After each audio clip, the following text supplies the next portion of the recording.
asshole in the fog. I'm pissed, this dense fucker could get hurt. I step back from the edge. Something brushes up against me like I stepped into it. I turn around suddenly, expecting the person in the boat to be there. This 30-yard dock is crawling with fog people. This is a legit phenomenon in Maine. Humanoid figures wandering through the fog. Holy shit, ghost convention. I latch onto the railing. What the fuck do I do? I push myself off the railing and toward the shore through the fog people. I can feel them walking through me. Or I'm walking through them. I see them dancing. I try to step around them, but it's just unavoidable. It feels like I'm walking through cobwebs and hot hair.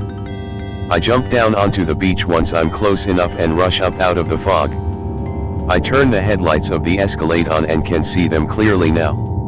20 or 30 of them, walking around, dancing, just being fog people.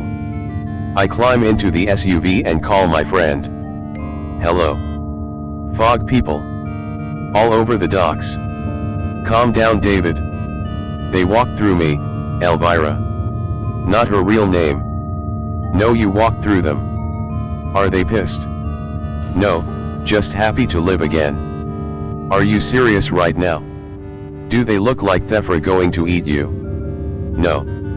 Go to bed and leave the fog people alone. I explain the light to her. It's probably just a manifestation of the fog people. This is why we couldn't work. You're fucking insane to be okay with this crazy shit. Go back to Mark and Cleo's place, lock the door and hide under the blankets.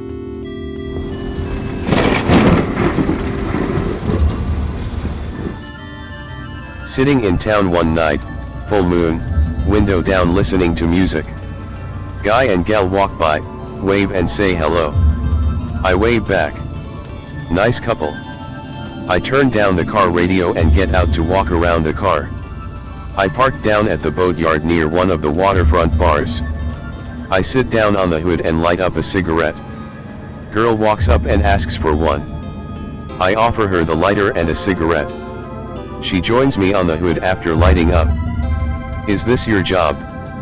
No, I do this for the orphans. Very funny. Yeah, been doing this longer than I can remember. Are you happy? Lady, I'm sitting on the hood of a Crown Victoria on a Saturday night. I'm not up for life lessons, and philosophy. Fine, just wanted to know. Feel bad for being a jerk. It's not a great job, but I meet people. I like people. It's a good quality to have. How about you, smoking with taxi drivers your job? Ha, no. I'm just a girl wandering through the world. A traveler, huh? Welcome to the road. Thanks. She gets up and walks off into the darkness of the boatyard. Okay, bye. She waves over her shoulder. I hear a hard thud come from the boatyard. Time to man up, David. Get in the car and cruise into the boatyard, high beams on. She's standing on the edge of the boat lift with a piece of a broken rowing oar. I get out and walk up to her. Everything okay? She nods and tosses the oar into the water. Gypsies are always okay, traveler.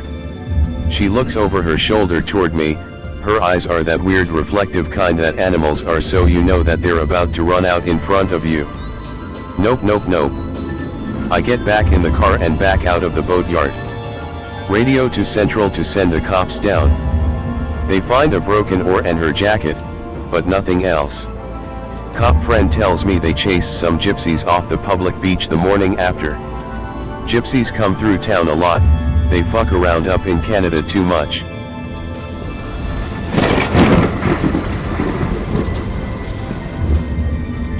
(2007) Get a call from Central to go out to the edge of town. Let's call the client Marceline. Marcy is a nice old lady, she rode with us for a long time. I roll up to Marcy's house, and she wants to go to town. She's like 60 something. All gussied up. Red dress. Lipstick. Eyeshadow. Pearls. Heels. Bitch be rockin' the bling. I get out and open the door for her, as I always do. She takes me. I get in after shutting her door. Hot date Marcy. No, David. Have I'm meeting a very important man tonight for a candlelit dinner. Where do we find the lucky feller? Narragansett Cemetery. I pause and look at her in the mirror, arch a brow and tilt my head. David, it's not what you think. You'll see when we get there. I nod slowly and we head off. She looks out the window and stays silent. Marcy usually talks to me about the Red Sox. I try to start up a convo with her, but she just keeps her answers short. I pull into the cemetery, and just below the hill is a table next to an angel praying tombstone. I pull up, and get out to let Marcy out. Who set this up? My husband's lawyer. What? My husband always enjoyed an outdoor dinner on our anniversary. Oh, okay. It's in his will that we have dinner every year. I candlelight. Do you want me to stay?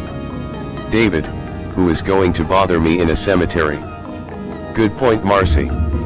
Come back for me in 2 hours. I leave her, reluctantly. I go down the road for a ways, and tell Central that I'm going to stay close. They give the time to wait for Marcy. I roll up in 2 hours, it's pitch black. Marcy is standing by the road. I get out and notice that her food is gone, his is obviously still there. Mr. Marcy not very hungry tonight. Oh David, he never was much of a big eater. We giggle for a minute as I help her into the car. Silence again. I bring her to her door. Poor thing had too much wine. I open the door and walk her in. David, you're such a gentleman. No Marcy, any man worth his weight in gold would do this. I set her down in her chair and get her a glass of water. I turn away from the sink, and hear footsteps into the living room. Marcy? You should be sitting. I step into the living room and she's so far gone she's drooling on herself. I step into the living room a little further and look around before setting her glass down. Oh, David, don't mind Charles. I pause. Charles? What the fuck? He's just getting in late. I straighten up, and place my hands on my sides as I look around the room. Chuck's home, huh? I turn around and catch a trench coat waving through the doorway. Hey. I jump forward and come to the doorway, stepping through it. I step into the kitchen now. Gonna smack this motherfucker. Outside under the yard light, there's a tall guy in a brown trench coat, back to the doorway. Fedora on, looking up at the sky. What? Hey Marcy, does Chuck wear brown? He's so dapper in that chocolate-colored hat I bought him. Huh, he's waiting outside. Oh, he's just waiting for you to leave. This happen often. Every year, David. You should go. I should go. I go around to the back door, it's latched shut. Lock the door behind me, Marcy. I shout to her. Charles will get it? I bet he will. Come around to the front of the house. Chuck is gone. I get in the car and radio to Central that I need a few. They ask about Chuck. I tell them to leave it alone. I can hear them laughing on the radio.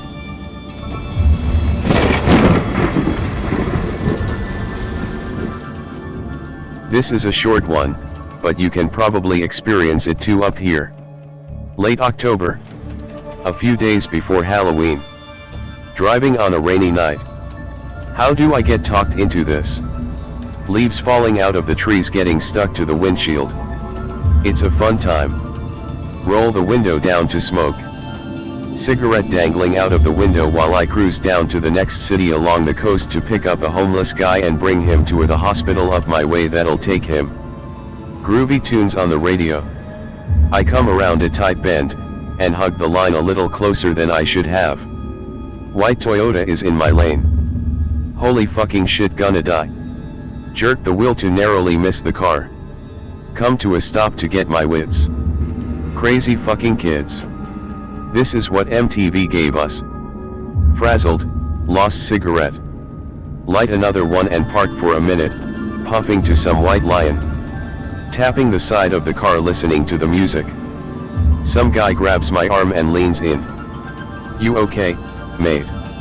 I smack his arm away and lean away from the window. Fuck you.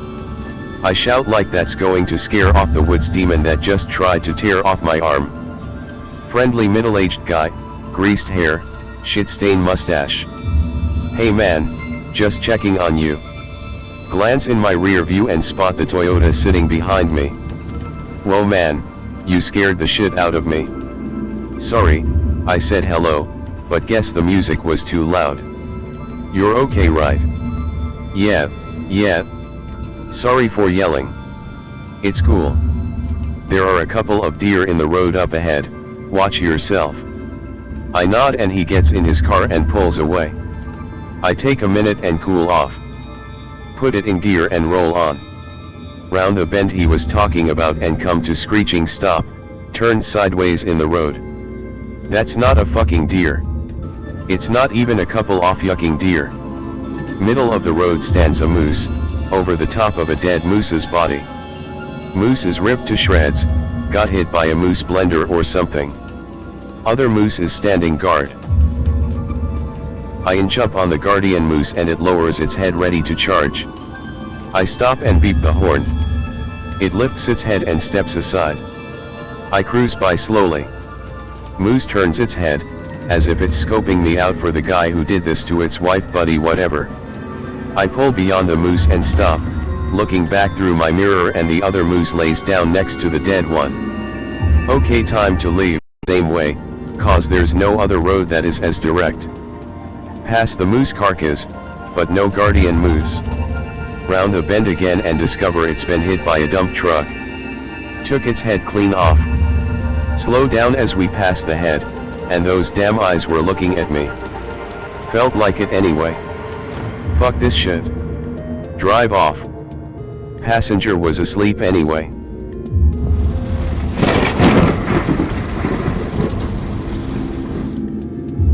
On duty. Christmas time 2010. Santa's Village downtown. Kids everywhere. Gypsies are in town, selling stolen shit. Good times. Having breakfast at the bakery downtown. Hey David, have you had any fares headed out to the old train station? Nope. It's condemned. Nobody lives there. Weird. A guy came through here the other morning, asked to have a wedding cake delivered down there. You didn't take the job, did you? Nah, he couldn't give me an address, just the old train station. I'll keep that in mind. Go about my day. Christmas rolls around, no kid/wife to be around, so I'm working. Twiddling thumbs by the boat landing watching it snow. Central tells me to head over to the honky tonk country bar at the edge of town. Who the fuck is drinking on Christmas? Head over. Older guy smoking by a truck that slid off the road. Need a lift. Called a cab. I turn my top light on. Guess you're the guy. I'm the guy. He gets in, and I crank up the heat. I ask him where we're headed, he tells me the old train station. Okay, it's condemned, I can't leave you in the winter.